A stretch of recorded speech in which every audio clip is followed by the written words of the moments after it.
Hi, everyone. I am back. Welcome back to the collective energy readings.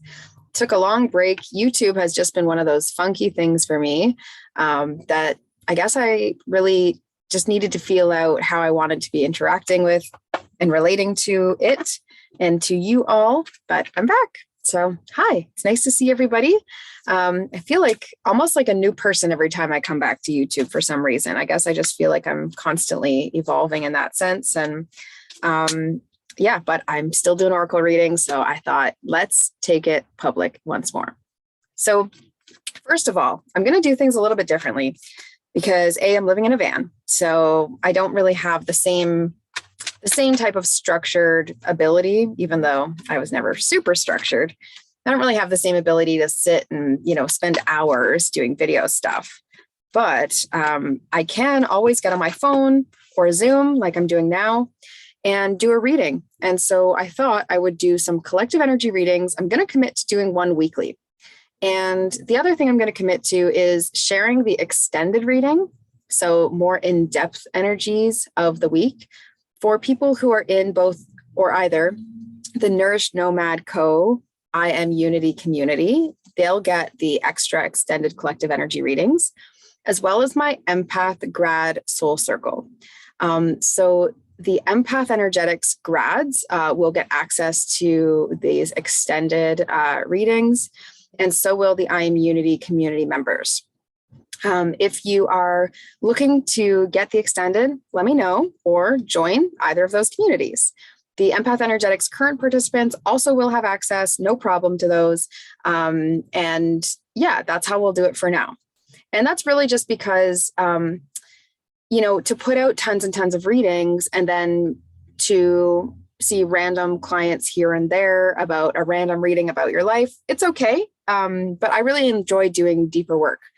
So deeper work is done in community with the places that we have that available. It feels like the messages coming through, if you were to just watch the entire extended and never ever do more work with it, it's actually doing you a disservice because you're tuning out of action taking. So these ones on YouTube are going to be cut at some point.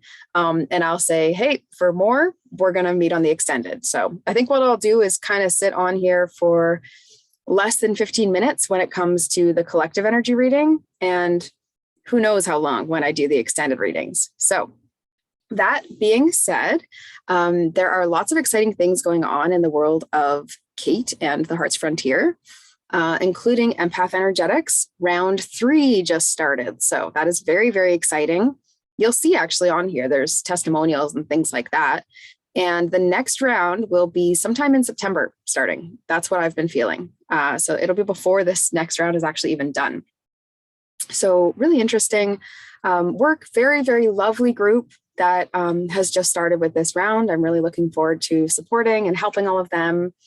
And if you are interested in the next round, I already have a waiting list started. So reach out to me and I would be happy to put you on it as well. And then you will be one of the first I reach out to see if it's your round and your time to join and take on the EmpathEnergetics journey. Okay, let's get started into this collective energy read. One of the reasons I stopped doing collective energy reads for a while was because it can sometimes be exhausting. I really needed to find some tools and a lifestyle that worked for me.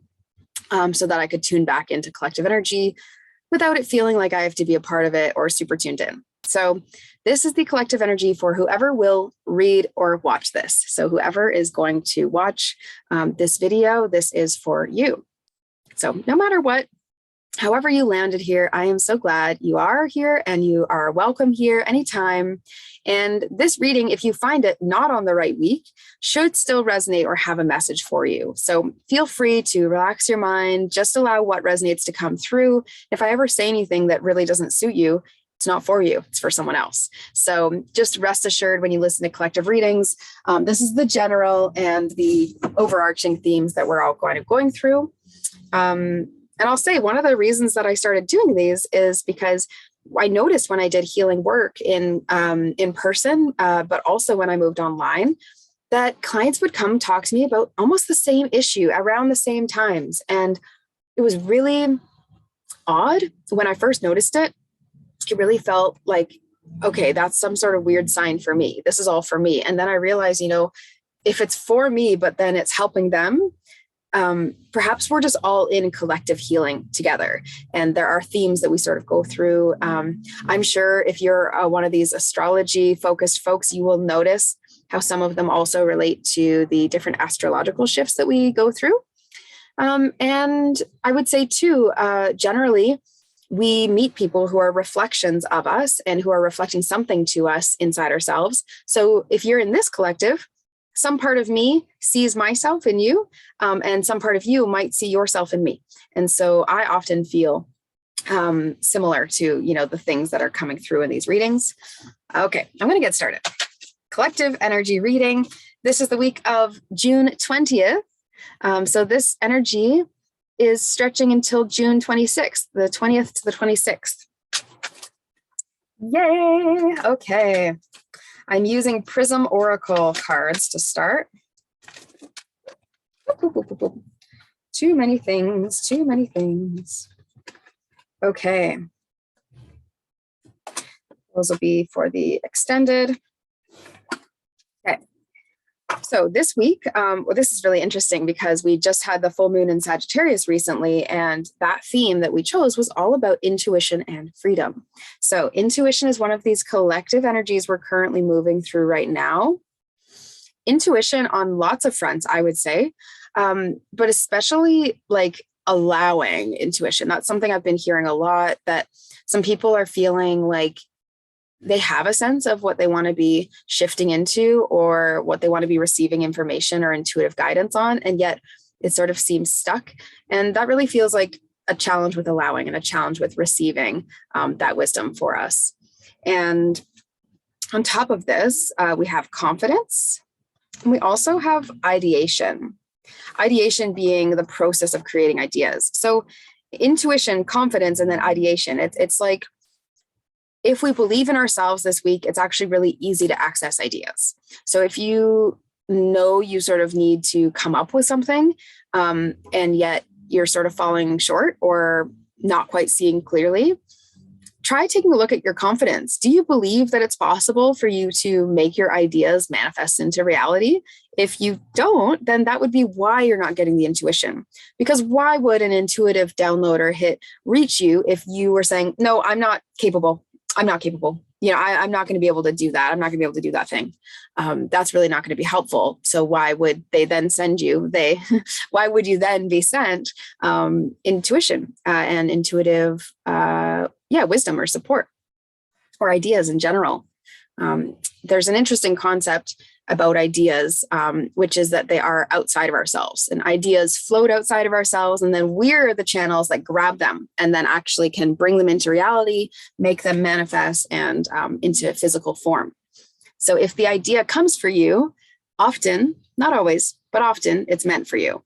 And at very least, it's meant for you at that time. Even if that idea never comes to fruition, the idea itself is important and meant for you.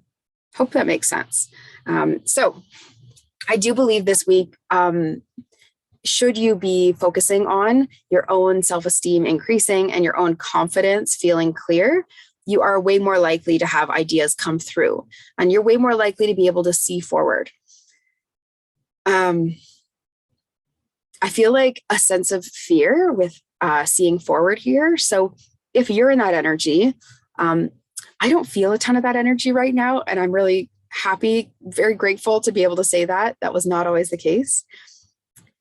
But there is a large part of this collective that feels a certain, clear, or maybe uncertain fear of moving forward or what's to come in the future.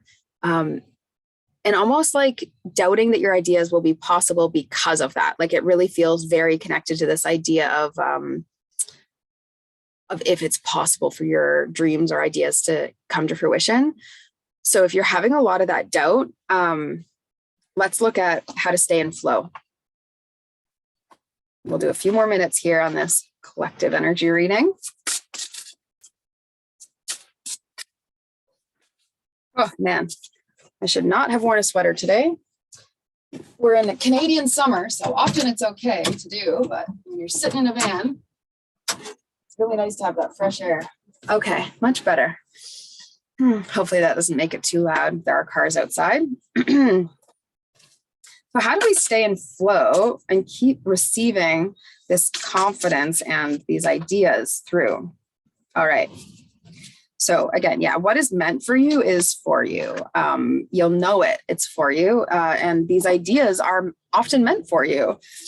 So it's totally not respectful in a spiritual sense to dispel ideas for the sake of your own human ego identity, saying, well, I don't know if I can do it. I don't really want to test myself or look like a fool.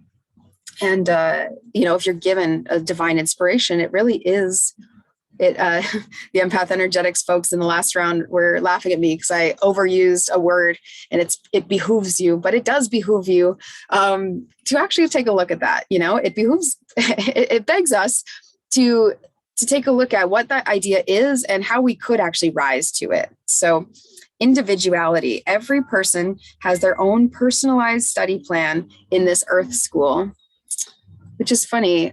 So if your time on this earth currently, if you imagine it as a school, a course for your spiritual self, your soul, that might really help you, because every course is different and you need different skills in different programs, and everyone can take something different out of a course, right? Like there's basic curriculum information, but sometimes you take something a little bit deeper, something a little different than anyone else does. I'm seeing a lot of peacock energy. So this also might be about how you're like a way to stay in flow is recognizing you're entirely unique, you're entirely individual. So if any part of your voice is, well, that's not the way it's done, this is how people do it, like know that you're different. You're different. You're going to do things different. Sorry, not sorry. You're doing things differently, and that's beautiful. And that's the way that it needs to be done for you. But comparing yourself to how it is done is really going to have you spinning in circles, because that's simply not your way. That's what it feels like. It's just simply not your path to go that way. Those people who are listening to this reading right now. So every person has their own personalized study plan. This means also every person has their own journey. Every soul probably has its own curriculum. When you land here on earth, you've got things to learn in this lifetime. And expressing your own individuality is like a way to process that learning and a way to be like a shining star, a shining student. Okay. Energetic clearing. So during crises, the Holy One herself may be emptying you of fear and attachments, preparing you to receive her luminous plan. So yeah, ask yourself, what is in your energy field right now that doesn't feel like it should be there, like that doesn't feel like it belongs? Sometimes you might find other people's voices, other people's demands, the way other people do things. That feels really clear this week. The way other people do things is not necessarily the way you will do things. It just doesn't have to be. Everyone has their own unique expression. Take from me, my life is very much a creative expression of how I feel called or compelled to do things. I don't know anyone who's had my life experiences. I just don't. I don't think anyone's had yours. If no one's had your life experiences, then no one should be able to tell you what to do. That's really, be all end all. If you've been finding yourself really at like a crossroads and at a place where it feels things are chaotic, I know this is the case for a few people who are listening to this reading. I can feel that. I feel it like a lot of tension, a lot of like nerves, tension. And like, such fear, like such a like inward facing fear, like the type of fear that you wouldn't necessarily talk about because it feels like you're just in it. It's consuming. And the fear seems to take multiple names. It's like, if you're not afraid of this thing, it's shifting to something else. Like it feels like it's almost scattering a little bit. And it's fear and doubt. I would say fear and self-doubt. So when things are chaotic, sometimes it's allowing you to just flip and let go, and just to release that attachment that holds you to that standard or holds you to that expectation or hope or goal. Sometimes we outgrow goals. I was like, what word? Sometimes we outgrow goals. So sometimes we actually are going down a path that we've said we wanted, we've thought we wanted, we've taken action towards. And then somewhere along the way, it became not in our divine plan. And so this energetic clearing is also clearing you of past goals and attachments that may no longer make sense. They may no longer serve you. Sometimes when we're really worried about what's going to happen in the future, it's because we have like a clear thing that we're saying we want, and we're not seeing how that's possible. So if there's not a thing that you want, it sometimes makes everything a bit more possible. And sometimes it leaves room then also for us to find that truer thing that is what our heart wants. What our brain wants and what our heart wants are not always the same. Okay. Our next one here is karma. There is nothing from a past life that cannot be addressed in this current life. So this is very interesting reading wise. I didn't really expect to talk about this today. But it is really interesting to think that our souls travel through lifetimes. So if we're going to go on this idea that our soul is separate from our spirit is like our self and personality. So, when you think of me, you'll think of Kate's spirit. But the soul is that part of me, that light and that knowing. And I feel as though I've a challenging one to explain in such a rapid way. I'm going to go into this more in the extended. So I'm just going to kind of finish this thought, and then I'm going to start the extended, because this is much more of a deeper idea, I think. So there's nothing from a past life that cannot be addressed in this lifetime. So if something feels like it has always been a problem for you, that's what you should be dealing with in this lifetime, So the stuff that you kind of came in with and maybe showed up age 12 and under, that's the stuff that actually you need to heal. So whenever you can look back and say, oh, that's something I did a lot as a kid, or that's something that's always been a pattern in my life. It doesn't have to be only in your childhood, but I just often find that it shows up there. That's the stuff that you already came in with. It's like karma or soul debt, or it's like your lesson plan, your prerequisites. It's stuff you already came in with. It's like, I'm already familiar with that problem. And it's important, similar to if you were going to school, if your whole journey here on earth as a human is going to school in some way for your soul, it's like the stuff that you already figured out or were supposed to have figured out before you got here. And sometimes your prerequisites, like you can have like a prerequisite of like chemistry that you really didn't do well, but you got the course, but like didn't do well in it. And then it's on you to actually study up and brush up on your chemistry, heal that, so that the rest of your life will be that much easier. And you're not just constantly being dragged back by your lack of knowledge in chemistry. So I hope that analogy makes sense. But basically it's just about this idea this week of accepting you can change your circumstance, and that actually it's your responsibility to shift and grow out of patterns that are not serving you. So hope this helps. I am really happy to be back, and I'm going to switch into the extended now. So thank you everyone for being here. And I will see you in the group or in the next round of Empath Energetics. So either join the I Am Unity community, or let me know you want to be on the Empath Energetics waitlist, and you might be able to get access to the extended readings. Until then, enjoy your life. I don't have a clean end for this, truly. But if you're not following me on Instagram, I would love if you followed me there. It's at Nomad Named Kate. And I'm also at Nourished Nomad Co. On Instagram as well. And please, if you've gotten this far, let me know that you watched this by liking and supporting this video or commenting. A like or a comment goes a long way for me building my channel and allowing other people to hear this message if they are meant to hear it. And if you interact with this channel, there's way more likelihood that I'm going to be feeling your energy and include you very specifically as we do these collective energy readings. You'll likely resonate with it a lot if you're also here a lot and interacting. So that's the way energy works. I thought I would share and also ask you to help me out. And okay, with that, I will talk to you all later. Enjoy the rest of your week. I'll be back next Monday.